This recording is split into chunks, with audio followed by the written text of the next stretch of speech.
అందాల కశ్మీరం మంచు ముసుగు వేసుకుంది. భూతల స్వర్గం శ్వేతవర్ణాన్ని పులుముకుని ప్రకృతి ప్రేమికులను పరవశింపజేస్తోంది. భారీ హిమపాతంతో లోయల ఉష్ణోగ్రతలు కనిష్ట స్థాయికి పడిపోయాయి. ఒకవైపు పర్యాటకుల సందడి, మరోవైపు మంచు దిగ్బంధంతో రవాణా స్తంభించిపోతోంది.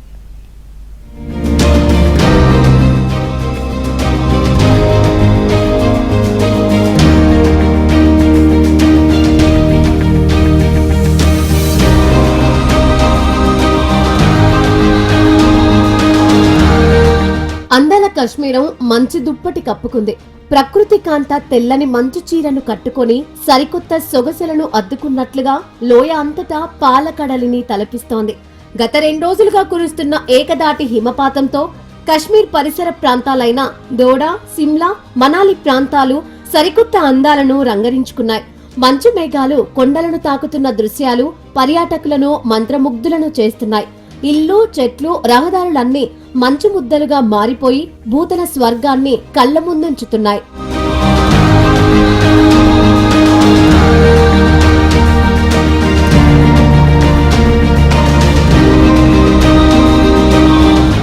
ఈ ప్రకృతి సోయగాన్ని ఆస్వాదించేందుకు పర్యాటకుల తాకిడి విపరీతంగా పెరిగింది. మంచు పొరల మధ్య సెల్ఫీలు దిగుతూ వీడియోలు తీసుకుంటూ పర్యాటకులు ఎంజాయ్ చేస్తున్నారు. ముఖ్యంగా మాతా వైష్ణోదేవి ఆలయం దట్టమైన మంచు కుప్పల కింద ఒదిగిపోయి ఆధ్యాత్మికతతో పాటు ఆహ్లాదాన్ని పంచుతోంది. అయితే ఈ అందం వెనుక కొన్ని కష్టాలు కూడా పొంచి ఉన్నాయి. అడుగుల మేర పేరుకుపోయిన మంచు కారణంగా వాహనాలు ముందుకు కదలలేని పరిస్థితి నెలకొంది. మనాలి వంటి ప్రాంతాల్లో రహదారులు పూర్తిగా మూతపడటంతో పర్యాటకులు గంటల తరబడి రోడ్ల మీదనే నిలిచిపోయారు.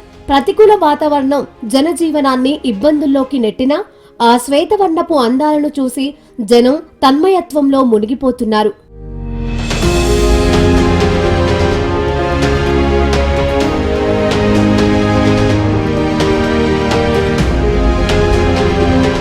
ప్రకృతి అందం ఎప్పుడూ రెండంచుల కత్తి లాంటిదే. ఒకవైపు కనువిందు చేసే మంచు సోయగాలు పర్యాటకులను ఆకర్షిస్తుంటే, మరోవైపు గడ్డకట్టే చలి జనజీవనాన్ని సవాల్ చేస్తోంది. రానున్న 2 రోజుల్లో హిమపాతం మరింత పెరిగే అవకాశం ఉండటంతో అధికారులు హై అలర్ట్ ప్రకటించారు.